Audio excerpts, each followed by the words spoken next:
আজকে আমরা শিখব ইংরেজি ওয়ার্ড মেকিং এবং এর বাংলা মিনিং। এমন একটি ডিফারেন্ট ওয়েতে শিখব যাতে করে ওয়ার্ড মিনিং দ্রুত শেখা যায় এবং আজীবন এই মিনিংগুলো মনে রাখা যায়। ইংরেজি বো শব্দটির অর্থ হলো নত করা। বো শব্দটির শেষে এল যুক্ত করলে হয় বোল। বোল শব্দটির অর্থ হলো বাটি।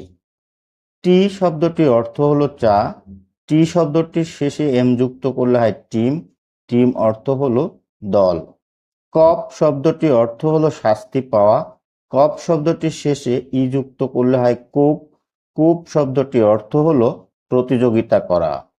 লি শব্দটির অর্থ হলো উন্মুক্ত তৃণভূমি। লি শব্দটির শেষে টি যুক্ত করলে হয় লিপ। লিপ অর্থ হলো লাফ দেওয়া। পেন শব্দটির অর্থ হলো কলম। পেন শব্দটির শেষে টি যুক্ত করলে হয় পেন্ট। পেন্ট অর্থ হলো বন্ধ। Thanks for watching this video.